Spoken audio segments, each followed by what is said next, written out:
yeroo ammaatti Itoophiyaan hirkattuu United Arab Emirates taatee jirti. United Arab Emirates dhiibbaa guddaadha. To'annaa guddaa funyaan qabdee oofaa jirti jechuun dandeenya mootummaa Itoophiyaa. Kun warra Saudi Arabiyaa hedduu dallansiisa. Amata biyya keessa yoo hin jirtu tarii yaaddoo akkasii qabdaa biyyatti deebi'uudhaaf yeroo xumuraaf ministeera muummee Abiy wajjin yoo mul argitan? Lolli gara Itoophiyaatti irraa Sudaan qabanamu taate Sudaan, Eertiraa, Somaaliyaa, Egypt gara tokko ta'anii gargaarsa guddaa Suudii wajjin ta'uun lolli Sudaan keessa godhamuu fi lolli Itoophiyaa keessa godhamu walitti makamuu danda'a. Galaana kanarraa kiiloomeetira muraasa dhiyaa fagaannee daldala guddaa daldala keenyaaf karri jiru kana qofa ta'ee callisnee ilaaluu hin dandeenyu. Hirmaachuun keenya barbaachisaadha. Nu qofaaf osoo hin ta'in biyyoota naannoo kanaas illee barbaachisaadha. Hawaasa dippiloomaasii keessatti ta'e biyyoota ollaa keessatti akkaataan Itoophiyaan dhimma galaanaa itti dhiibaa jirtu kun akka ajandaa isiitti osoo hin ta'in akka ajandaa Emireet akka ta'etti kan fudhatamaa jiru. Waggoota torban dabre kana keessatti humni waraanaa fi humni tikaa Itoophiyaa sababa wal waraansa keessootiin laamsha'ee jira. Kun waan wal falmannu miti.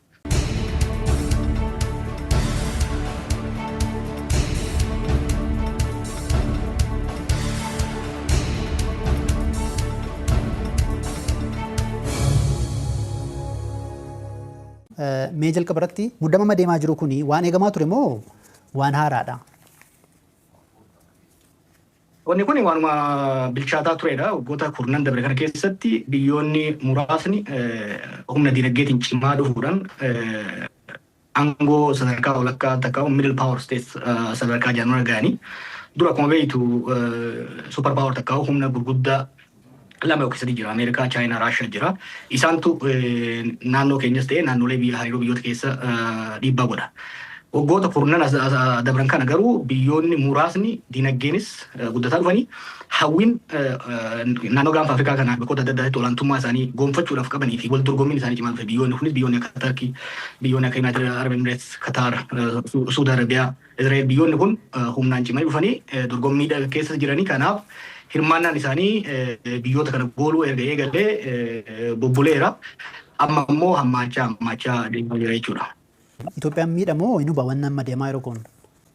Egaa hariiroo biyya alaa wajjin hoggaa godhan waan sadii irraa fayyadamuudhaaf waan sadii gurguddoo fayyadamuudhaaf kan hariiroo uummannu. Tokko inni guddaan misooma irratti akka nu tumsan gama daldalaatiin haa ta'u gara investimentii gidduutiin haa ta'u akka nu tumsaniif. Kan lammaffaa security irratti nageenya humna nageenyaa keenya akka nu cimsan tumsa nageenyaa uummachuudhaafi. Sadaffaa yeroo baay'ee kan goone sirna dimokiraasii ijaarsa biyyaa keessatti shoora akka taphataniif. Madaalliin Itoophiyaan hariiroon isiin gootu kana keessaa kam na fayyada jettee ilaaluu barbaachisa ture. Hariiroon waggoota torban dabran godhame keessatti yoo ilaalle hariiroo hirkattummaati kan ta'e. Hariiroon keessattuu United Arab Emirates wajjin godhame kun madaallii sadeen jenne saniin gama dinagdeetiinis haa taatu, gama securitynis haa taatu, gama ijaarsa biyyaa sirna ijaaruu, sirna dimokiraasii ijaaruu keessatti illee faayidaa inni qabaatte hin jiru. Inni hammeessa malee keessattuu gama securitytiin warri United Arab Emirates kun amma gara securitytiin kan hirmaataa jiran kan jedhamu. Hirmaannaan isaanii garuu lola Itoophiyaa keessatti wal waraansa keessoo kan hammeessaa dhufe malee kan tolchaa dhufe akka hin taane agarra. Itoophiyaan silaa keessattuu gara ijaarsa biyyaa gara dinagdee cimsuu irratti hariiroo uummachuu osoo qabdu hirkattummaa gara security keessa seentee jechuudha. Tarii Itoophiyaan itti aantee beekamtii kennuu dandeessi Somaalilaandiif haala amma jiruun? Itoophiyaan tarsiima filmaamata qabdu turte Somaalilaand irratti bara Mallasaat irraa kaasee dursinee beekamtiin kenninu garuu gaafa biyyoonni biraa beekamtii kennuu eegalan itti aanseenuu kenna ejjennoo jedhamu ture. Ejjennoon kun waggaa sadii lamaan jijjiirame. Waliigaltee Somaalilaand argachuudhaaf Itoophiyaan immoo beekamtii kennuudhaaf waliigaltee sadarkaa jalqabaa seenanii turan. Wanni sun lola fi dalansuu guddaa Somaaliyaa fi akkasumas hawaasa addunyaa irraa waan kaaseef if duuba deebite. Amma bakka hin taane taate jechuudha. Yookiin jalqabuma waliigaltee san keessa seenuu hin qaban turanii. Erga seenanii immoo cichaniitti deemuu qaban turan. Amma warri Somaalilaandis akka gaaf duraatitti dirqama beekamtii Itoophiyaa hagas mara barbaachisaa jedhanii hin argamu. Maaliif biyyoonni Israa'el osoo hin ta'in biyyoonni biraatis hiriira qabatanii beekamtii nuu kennu. Calculation jedhan keessa waan jiraniif waan Itoophiyaan gaafatte kennuudhaaf hagas mara fedhii waan qaban natti hin fakkaatu. Hariiroo cimsachuu hin barbaadu. Garuu akka amma duraa sanitti bargaining power Itoophiyaa waan irratti fakkaata. Carraan Itoophiyaan dhabde maalidha? Agartee waggaa lamaan arraasan waliigaltee godhame Somaliland wajjin. Waliigaltee sadarkaa jalqabaa memorandum of understanding jedhamu godhame. Dhiibbaa gamaa gamanaan godhameen Itoophiyaan waliigaltee san keessaa baate. Kun warra Somaliland baay'ee rifachiise baay'ee dallansiise maaliif ni ganamne. Isaan pireezidentichi isaa wasaniin filannoo dhabe akkuma yaadattu Musa Biin. Innis ta'e warri kun waan isaan jedhan ni ganamne waan jedhaniif amma Itoophiyaatti garaa of kennu Itoophiyaa amananii garaa of kennu irratti rakkoo qabu. Lammaffaa warri Somaliland nama dura beekamtii isaanii kennu kadhachaa turan waan barbaadan isin kennan beekamtii kennan amma Itoophiyaan ka duraas ta'uu hin dandeenye ka lammataa immoo taatee itti deemuudhaaf warri Somaliland waan sila waggaa lamaan irraa kennan san kennuudhaaf hundi isaan jiru maaliif biyyoonni biraas hin jira jechuu kanaaf humni Itoophiyaan ittiin negotiate gootee dantaasii ittiin naannoo sanitti mirkaneeffachuudhaa qabdu baay'ee laaffate. Dhimmi Somalilaandiin wal qabatee dhufe sun balaa guddaadha fide warra Tarkii fi warra Ijipt fidee Somaaliyaa keessa seensee Jibuutii keessa seensee gara Eertiraas fidee gara Sudaanis fidee akka marfama keessa akka nu galchuun godhe jechuudha. Kanaaf humni Itoophiyaa kan waggaa lamaan arraatirra gadi laaffatee akka jirti hubatu warri Somaliland. Ammas beekamtii Itoophiyaan barbaadu garuu beekamtii san argachuudhaaf wanni isaan kennan kan silaa waggaa lamaan dura kennanii gadi ta'a jechuudha. Asirratti wanni jabaatee ka'u duratti isatti kaastee keessumaa waggaa lama dura Itoophiyaan Somaliland wajjin walii galuun ishee Somaaliyaa qofa osoo hin taane biyyoota akka Itoophiyaaf akka diinaatti ilaalaman kan mootummaan akka ibsu fakkeenyaaf kanneen akka Eertiraa fi Masrii akka isaan hiriiruu isaanii Somaaliyaa wajjin cimsan godheera. Eegasii booda mootummaan Itoophiyaa fi Somaaliyaa haala jiru fuuluuf yaaraa turanii. Masriin keessumaa beekamtii Israa'el Somaaliyaandiif kennitee haalaan cimsitee mormaa jirti. Kun tarii Itoophiyaaf akka gaariitti ilaalamuu danda'a naannicha keessa fedhii waan qabduuf. Biyyoonni baay'ee duggaleessarra jiran kun warri humna sadarkaa walakkaarra jiran kun wal dorgommii cimaa keessa jiran. Itoophiyaa keessatti qofa osoo hin ta'in Liibiyaa irraa kaasee Sudaaniin qaxxaamuree Itoophiyaa, Somaaliyaa, Yemen hanga Siiriyaatti wal dorgommii cimaa keessa jiran. Kanaaf hamma danda'amanitti tokko kan biraa dhiibuudhaaf yaadii guddaadha kan godhaa jiranii. Masriin faallaa warra Israa'el dhaabachuun dirqama Itoophiyaa hamma tokko ni fayyada garuu dirqama faayidaa guddaan qabaatu maaliif sitti fakkaate Israa'el fi Masriin hariiroo gaafa Afrikaatti irra dabre qabu. Maaliif dhimma Palestaayinii wal qabatee dhimma daangaatii wal qabatee Masrii fi Israa'el baay'ee wal barbaadu. Baay'ee wal irratti hirkatu. Nageenya isaanii wal irratti hirkata. Kanaaf Itoophiyaadhaa jecha Israa'el Masriin wal duraan dhaabattu. Masriinis Somaaliyaadhaa jecha hangas mara afaan bira dabree tarkaanfii qabatamaatiin Somaaliyaa biraan dhaabattu. Masrii fi Israa'el hariiroon isaanii dhimma Somaaliyaa fi Itoophiyaati ol waan ta'eef dhimmoota amma godhan kana ibsa ejjennoo dippiloomaasii bira dabree gara dhiibbaa guddaa uumuutitti waan deeman natti fakkaatu. Isaan caalaa hedduu barbaachisaa kan ta'u amma Saudi Arabiyaa fi Emireeti. Akkuma galtuu Saudi Arabiyaa fi Emireet Yemen irratti wal dura dhaabbataa jiru, Sudaan irratti wal dura dhaabbataa jiru. Amma immoo Itoophiyaa irratti illee wal dura dhaabbachaa jiru. Odeeffannoon amma gammaa qabuun dhiyeenya kana mootummaa Itoophiyaa humna Rapid Support Force RSF jedhamu kan Sudaan keessa jiruuf bakka buufata waraanaa Benshangul keessatti kennuun kun warra Saudi Arabiyaa hedduu dallansiisee jira. Guddaas waan qabaniif wal dorgommii guddaa keessas waan jiraniif Israa'el fi Ijipt caalaa kan dhiibbaa guddaa godhuu danda'u Itoophiyaa irrattis haa taatu, Somaaliyaa irrattis haa taatu, Eertiraa irrattis leveragii guddaa kan qabu, dantaa guddaas kan qabu jara lamaan kana jechuudha. Muddamni keessumaa dhibdeen UAE fi Saudi Arabiyaa gaanfa Afrikaa amma baha Afrikaa dhaqee fedhiin isaanii dorgommiin isaanii cimeera. Itoophiyaaf akka miidhuu danda'a wanni kun lamman isaanii wal faana deemsuuf yaala mootummaanii garuu milkaa'uu danda'a. Itoophiyaa akkasumas biyyoota ollaa irratti dhiibbaa akkamii qaba? Itoophiyaa balaa guddaadha. Balaan kun immoo already mul'ataa jira. Yeroo ammaatti Itoophiyaan hirkattuu United Arab Emirates taatee jirti. United Arab Emirates dhiibbaa guddaadha. To'annaa guddaa funyaan qabdee toofaa jirti jechuun dandeenya mootummaa Itoophiyaa. Kun warra Saudi Arabiyaa hedduu dallansiisa. Rakkoo keessa seenee jira mootummaan amma jiru kun maaliif gama diinagdeetiin yoo taate daldala guddaa kan qabnu warra Saudi Arabiyaa wajjin. Gama seekuriitiitiin immoo amma hariiroo guddaa kan qabnu warra Emireet wajjin. Turee bulee lamaan keessaatti filachuuf ni dirqamna. Haga ammaa lamaan haga irra guddaa irra jireessaan warra Abu Dhaabii takka warra Emireet kanatti yaadiyaan malee warra Suudis sosobachaa qabannee deemuuf yaalamaa ture. Amma garuu wal dura dhaabbannaan isaaniitis ka lafa jalaa bira dabree ifatti walitti boba'aa waan jiraniif akkuma agartuu yaman keessatti waan ta'aa jiru argaa jirta. Odoo hedduun turin Itoophiyaan dhiibbaa guddaa jala gara Suudiitirraa dhiibbaa guddaa jala akka seentu natti mul'ata.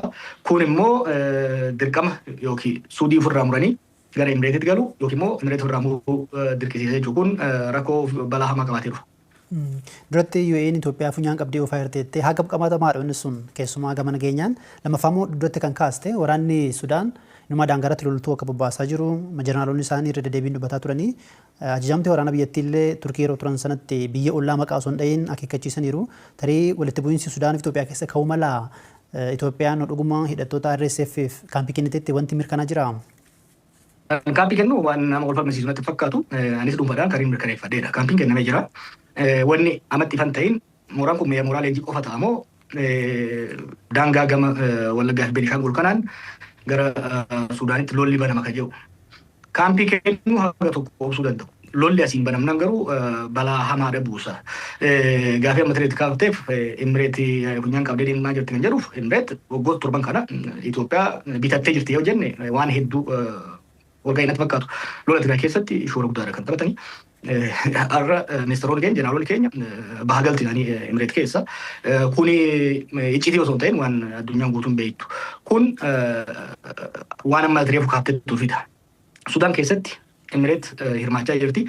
Meeshaa waraanaa irra jireessan gara Itoophiyaatiin garas galchaa akka turan ragaan ifatti agarsiisaa jira. Sanbira dabree amma yoo lolli gara Itoophiyaatti irra Sudaan qabanamu taate Sudaan, Eertiraa, Somaaliyaa, Ijipt gara tokko ta'anii gargaarsa guddaa Suudii wajjin ta'uun lolli Sudaan keessa godhamuu fi lolli Itoophiyaa keessa godhamu walitti makamuu danda'a. Akkuma beektu Sudaan keessa waraana Tigraay guddaa jira. Waraana TPLF guddaa jira. Gara Firtorii lamoo kan ta'u jira achi warra humna waraanaa Sudaan wajjin ta'ee warra RSF lolaa jiru. Lolli kun hagammaa daangaa nama tol daangaa cicee malee daangaan hanga tokko tureera. Amma booda garuu yoo gara Beenishaangul kanaan lolli gara Sudaanitti qabanamu taate daangaa Sudaaniif Itoophiyaa wanni jedhamu hafee lolli kun bahaa dhihaan biyyoota lamaan walitti borcee gaagama guddaa fiduu danda'a. Sudaan already adda facaatee jirti. Kun Itoophiyaas gara balaa Sudaan kanatti akka geessuun sodaadha. Itoophiyaan akkamiin ulaa galaanaa mirkaneeffachuu dandeessi? Adeemsa mootummaan itti adeemaa jiru milkeessuu danda'a? Itoophiyaan ulaa galaanaa argachuu qabdi. Waan ejjennoo bara baraati. Bara biif jaaramu turraa kaasee ejjennoo jirudha. Gara fuulduraas barbaachisaadha. Maaliif keessattuu yeroo ammaa kanatti naannoo keenyatti biyyoonni hedduu dhufanii hirmaachaa jiru. Nuti garuu galaana kanarraa kiiloomeetira muraasa dhiyaa fagaannee daldala guddaa daldala keenyaaf karri jiru kana qofa tahee callifnee ilaaluu hin dandeenyu. Hirmaachuun keenya barbaachisaadha. Nu qofaaf osoo hin ta'in biyyoota naannoo kanaas illee barbaachisaadha. Gara kamiin argamuu danda'a? Yoo humnaanii yookiin dippiloomaasiini. Wanni guddaan garuu humni jiraayidha. Yeroo ammaa kanatti humni akkasitti deemtee ittiin qabachuu yeroo baay'ee warra mootummaa kun dubbatan nan dhagaya. Waan Raashaan gootee fa'aa waan biyyoonni adda addaa godhan fa'aa. Humni yoo jiraate garuu ammatti Itoophiyaan rakkoo xaxamaa keessa guddaa keessa jirti. Gama dippiloomaasiinis gara waraanaatiinis gara siyaasa keessootiinis gara tasgabbii keessootiinis haalli qabatamaa amma jiru Itoophiyaan humnaan deemtee lafa tokko qabattee sanbooda dhimma itti bahuudhaaf waan gaagaamtu nama keessa seentee kana hammeessaa kan deemudha.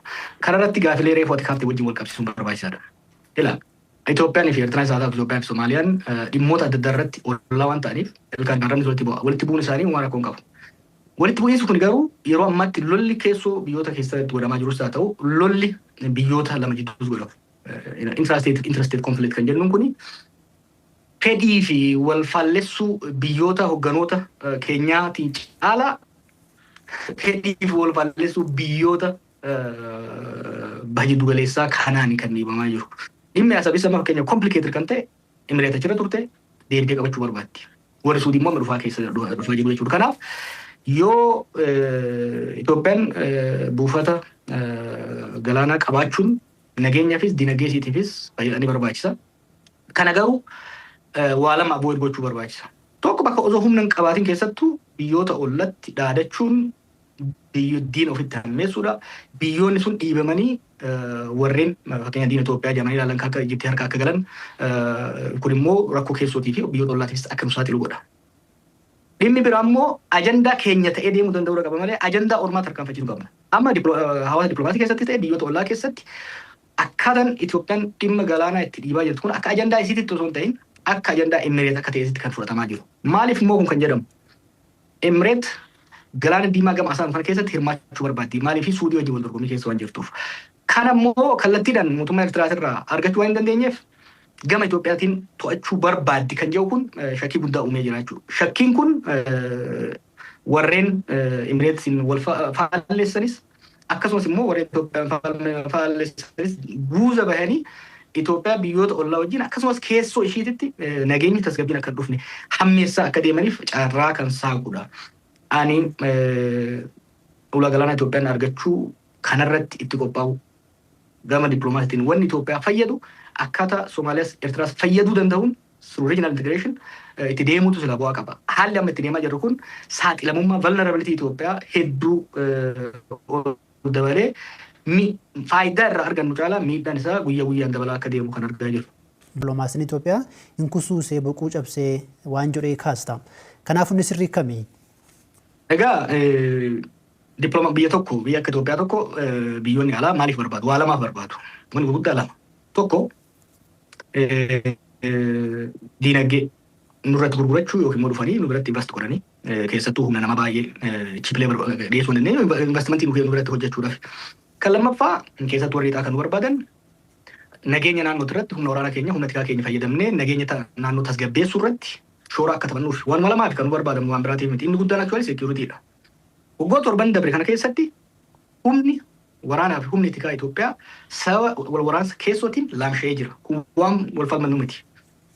Dameen basaasaatis taate dameen raayyaa ittisa biyyaa Itoophiyaadhaa kan waggaa torbaatiin wal bira yoo qabne baay'ee laafee jira. Sababoota hedduu tarreessee jira. Keessattuu wal waraansa kana keessattuu kun laafatee jira. Wal waraansi kun immoo waraana qofa yookiin humna nageenyaa keenya qofa osoo hin ta'in diinagdee keenya daakee jira.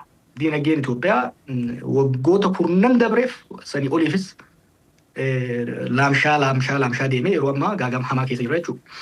Kanaaf dhageettiin biyya tokkoo kan madaalamu humna waraanaa cimaa qabaachuu fi diinagdee cimaa qabaachuuni. San booda dandeettii dippiloomaasii hariiroo dippiloomaasii qabaachuudha. Gama hundaanuu yoo madaalte yeroo ammaatitti humni dippiloomaasii Itoophiyaa dhageettiin dippiloomaasii Itoophiyaa baay'ee hir'ateera. Dur Itoophiyaan waltajjiilee G20 haa taatu waltajjiilee gurguddaa irratti dhimma nageenya Afrikaa irratti dhimma nageenya addunyaa irratti dhimma diinagdee addunyaa irratti sadarkaa ittiin hirmaataa turte. Keessattuu bara Haayile Sillaasee bara Mallasaa Itoophiyaan dhiibbaa guddaa godhaa turte.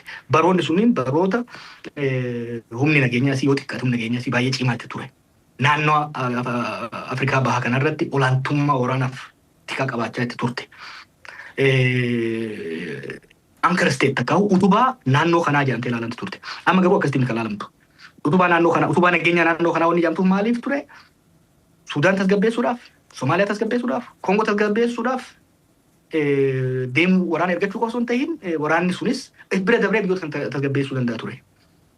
Amma sun hin jiru. Amma Itoophiyaan madda rakkoo nageenyaa net exporter of insecurity taateet kan ilaalamaa jiru. Suudaan keessattis, Somaaliyaa keessattis bakkoota adda addaatti walitti bu'iinsi nuti qabaachaa jirru kun keessattuu odoo humna hin qabaatin humna osoo hin qabaatin siyaasni lolaa nuti waan politiks nuti gaggeessaa jirru kun gama dippiloomaasiinis hedduu nuti qeessee jira kuni waan itti yaadamuu qabu. Kana qofaa miti. Ministeerri Haajaa Alaa Itoophiyaadha bara mootummaa Abiy kana dhageettii dhabee jira. Almost diigamee jira. Dippiloomaatonni imaammata tarsiimoo mootummaan hordofuyyuu hin qabanii hin beekanis. Bakka hedduutti isaan hin argaa. Kanaaf Itoophiyaan dhageettiinis ol guddate kan jedhu kan dhugaarraa fagaateedha. Muddamni ji'oota muraasa darbeef mootummaa federaalaa fi mootummaa Asmaraa jiru gidduu akkasumas immoo mootummaa federaalaa fi gartuu TPLF gidduu haalaan cimeetti jira. Waliigalteen Piriitooriyaa nagaa buusuusii yookiin dhukaasa dhaabuusii garuu nagaa waaraa fiduu hin dandeenye. Tarii TPLF Eertiraa gaafa laallennu walitti bu'uuf jedhu waraana seenuuf jedhu irra deddeebi'ee jedhamaas ture garuu ta'an jiru. Ammallee garuu muddamni sun jira. Garamitti bu'uu danda'a? Agartee kaalkuleeshiniin gara mootummaa Itoophiyaatiin gara biyyiin ture kana balaa kan hundaaf fide. Erguma aangorraa dhufee kaasee hariiroon Eertiraa wajjin godhame hariiroo sirna qabeessa ta'e kan waliigaltee ifa ta'e irratti hundaa'uu dhabuun hariiroo dantaa biyyoota lamaanii ol kaasu osoo hin ta'in hariiroo yookiin immoo tumsa waraanaa warra Tigraay cabsuudhaaf akkasitti tolfame. Guuza sadiin warra Tigraay waraanan mootummaa federaalaa humnoota Amaaraatii fi humnoota Eertiraa. Gaafa araara Pretooriyaa dhaqan immoo warra Eertiraa warra Amaaraa dhiisanitti araaratti dhaqan jechuudha. Waliin duultee gaafa nagaa immoo kophaa nagaa buusuun warra kaan diinomse jechuudha. Yeroo ammaatitti tumsi jarri jaarrate tumsa Tigraay deebiseen cabsachaa waan inni jiruuf Eertiraas asaba humnaan qabadha waan jedhuuf of baraaruudhaaf jecha tumsa jaarratanii jiran. Garuu garee lachuu yeroo qusachaa jiru akkamitti qusachaa jiru mootummaan federaalaa yookiin mootummaan Itoophiyaadhaa humna waraana godhuu hin qabu amma. Humna waraanan keessattuu humnoota Tigraay fi Eertiraa kan Amaaraas ta'ee riboota biraa dabalatee lola godhamu san irra aanuudhaaf humna akkasii hin qabu. Kanaaf of qusataa jira. Afaanii haa jiru malee of qusachaa jira. Warri kunis immoo rasaasa duraa dhukaasuu hin barbaadan. Lolli akka eegalu barbaadu garuu rasaasa duraa dhukaasuudhaan hariiroo dippiloomaasii yookiin immoo tumsa dippiloomaasii amma argatan ofirraa hanqisuu hin barbaadan. Kanaaf yeroodhaaf of qusachuu jira. Garuu immoo wanni akkanaa kun keessattuu ololli lolaa kun deemaa jabaataa waggaa dhufu osoo wal sodaatanis osoo wal loluu hin barbaannes tasa lolatti seenuu danda'u. Keessattuu amma waan reefuu jenne saniin waa'ee biyyoota biraatiin keessa biyyoota addaa qaban kun keessa jiraachuu isaanii. Yoo yaadatte gaafa ijoollee amma ijoolleen xiqqoo lama yoo lolte wal tumuu sodaattee wal cina dhaabbatte kun immoo warri cinaa jiru meeqatti dhiiraa tuqi jedhan titicha bal'aa meerraa kaasi jedhan. Yoo jarri lamaa wal sodaates warri cinaa jiru walitti darbaa jechuudha. Jarri walitti kibjaa san booda wal gangalchuutti dhufa. Ani amma kanan sodaadhu mootummaan Eertiraas mootummaan Itoophiyaas warri Maqalees osoo loluuf hawwii guddaa qabaachuu baataniiru warri alaa kun walitti gad darbee lola eegalchiisuu danda'a. Keessattuu akkuma reefu jee fakkeenya flash pointiin jiran. Flash pointiin fakkeenyaaf yoo waraanni RSF kun gara Beenishaanguliin gara Sudaan kan seenu taate humnoonni biraa humna Itoophiyaa kana daayivert gochuudhaaf lola eegalchiisuu danda'u. Karaan lolli ittiin eegalamuu danda'u baay'ee jira. Kana hanqisuu kan danda'amu deeskaleet gochuu kan danda'amu tokko ol waraanaa hir'isuudhaani. Lammaffaa kallattiidhaan waliigaltee Pretooriyaas haa taatu gara hojiitti irratti irra deebiinee waliin dubbachuu warra Eertiraa wajjin yoo taate irra deebiinee waliin dubbachuudhaan malee haalli amma jiru kun haalli walitti dhaadataa wal doorsisaa deemamu kun gaaf tokko osoo yaadamin lolli akka dhohu carraa guddaa banaa deemaa jira. Ayyee gaaffii koo xumuraan jira yeroo qabnu wajjin mee siyaasa Oromootiin si deebisa. Jawaar amma kaafaa keessa jirtaa? Nan jira. Ayyee egaa paartichi Finfinnee keessa nan dorgomee dheeraa filannoo biyyaalessaa dhufaa jiru irratti tarii kanneen Finfinnee keessatti dorgoman keessa maqaan kee tarraa'ee jira namoonni sagal akka kaadhimaman paartichi ibsee ture. San paartichi yeroo isaa eeggatee kan ibsu ta'a garuu waa'ee filannoo irratti ejjennoo paartichi fudhate nan deeggara maaliifi paartiin kun waggoota 30 dabreef filannoo keessatti hirmaataa ture sirna dimokiraasii biyyattii ijaaruudhaaf dhaarii guddaadhaan godhaa ture. Garuu haalli amma Oromiyaa keessa jiru haala namni akkuma fedhetti abbaan fedheen ajjeefamu waan ta'eef qabsoo mirga uummata Oromootis taate sirna dimokiraasii Itoophiyaa keessatti ijaaruuf godhamu keessatti aarsaa hin taane baasuudha taati. Miseensota keenya deeggartoota keenya dhaqaa filamaa jennee yoo ergine laaftutti abbaan fedhe ajjeesee wareegama bilaash wareegama kasaaraa baay'isa. Kanaaf murtiin paartichi godhe murtii sirriiti. Gara fuulduraa paartichi hoggaa haalli jijjiirame kan hirmaatu ta'a. Haalli amma Finfinnee keessatti dorgomuudhaaf itti murtaa'es seeraan paarticha akkana hin haqamne ittisuudhaan garuu immoo miseensota keenya immoo ajjeefamuu fi balaa biraarraa baraaruudhaaf tarkaanfii fudhatamaa ta'ee fi tarkaanfii sirriiti. Amata biyya keessa yoo hin jirtu tarii yaaddoo akkasii qabdaa biyyatti deebi'uudhaaf yeroo xumuraaf ministeera muummee Abiy wajjin yoo wal argitan maafan kan isin gaafadha irra deebiidhaan qeeqa cimaa bulchaa Itoophiyaa irratti waan kaastuudhaaf. Gama filannootiin paartiileen mormitoota hin laaffatanii miti. Paartiileen mormitoota sochuu hin dorgamanii miti. Miseensa paartii mormituu ifatti taatee dhiisiiti. kaabinee tokko ijantaan ilaaltee jedhamnee ajjeefamta. Hidhamta, saamamta. Kanaaf haala kana keessatti paartiin biyya bulchu jabaateet paartiin kun laaffate jedhamuu hin danda'amu. Yeroo ammaa shororkaa mootummaa state sponsor terrorizimiitu biyya san keessa gaggeeffamaa jira.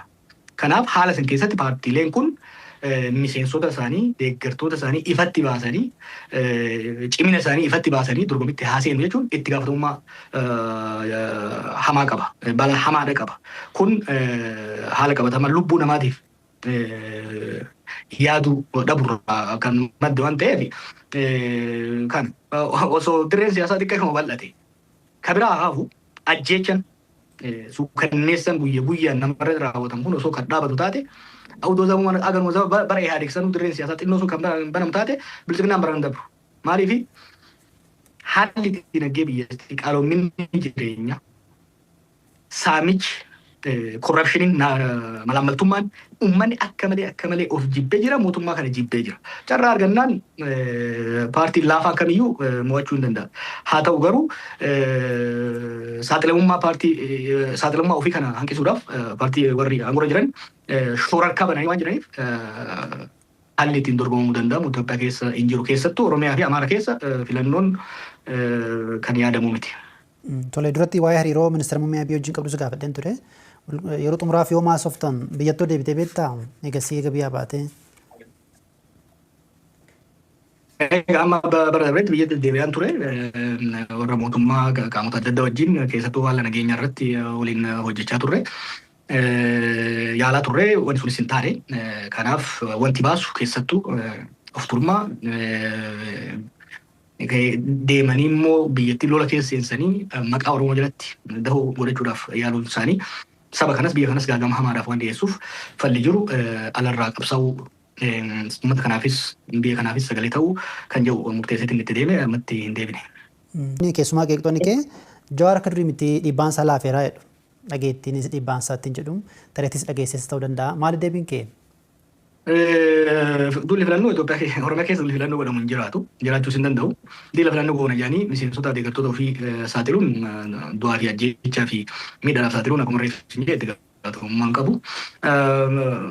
Waa'ee dhiibbaa kiyyaa sun yoo sun dhugaa ta'e maaliif halkanii guyyaa narratti duula bare. Sun waan qabatamaan gara fuulduraa laaluudha. Sun baay'ee na yaachisu. Waan waggaa dabre kana keessatti eegan siyaasatti deebi'ee waan biyya san keessatti siyaasa biyya sanii hagamta akka sochoosuu akka danda'amu ajandaa seet gochuun akka danda'amu isin gaazexeessitoota takka takkaan keessa deemtanii ilaaluu dandeessanii sun baay'ee na yaachisu. Walii galatti garuu siyaasni biyya sanii akka malee wabbadee waan jiruuf siyaasni siyaasa keessaa gara siyaasa wal nyaachuutitti uummata nyaachuutitti yeroo ammaa mootummaa sirna isteetii ulaagaa mootummaa guutuu miti kan biyya san keessa jiru. Mootummaa shiftummaa biyya keessa kan gaggeeffamaa jiru. Haala san keessatti rakkoolee guddoo jira. Rakkoon san immoo qabsoodhaan irraa aanna. Haalli Oromoo amma keessa jiru Afrikaan gawlaba baatee booda waggoota turan 60moota irraa kaasee hanga 80moota haala turan san keessa fakkaata. Gita bittaa Oromaa jalaa bahanii gara sirna abbaa irree haaraa umurni aangoo qabaatee sirna abbaa irree haaraa ijaaruudhaaf yaaliin godhe gara waraansaatti seensisee biyyoota akka Naayijeeriyaa, biyyoota Koongoo biyyoonni hedduun rakkoota keessa Zimbaabuwee dabalatee gariin suuta keessa bahanii gariin immoo hagammaatu diigamanii deemaa jiru. Wanni anis ta'ee namoonni biraa yaalaa jirru yoo xiqqaate biyyi kun nu argatte akka hin diigamne uummanni kun nu argatte akka hin diigamne amma sirna dimokiraasii ijaaruu irratti fuulleffachuu qofa osoo hin ta'in biyya baraaru saba kana baraaru san booda yoo biyya diigamurraa baraarame badii warri aangorra jiru raawwachaa jiruu fi giddugalummaa takkaahuu hirmaannaa badii biyyoonni ollaa godhaa jiran kana biyyoonni humna qaban kun godhaa jiran kanarraa uummata kanaa fi biyya kana baraaruu yoo ka danda'amu taate kun injifannoo guddaadha garuu sunis hedduu yaaduu hedduu hojjechuu barbaachisaa jechuudha.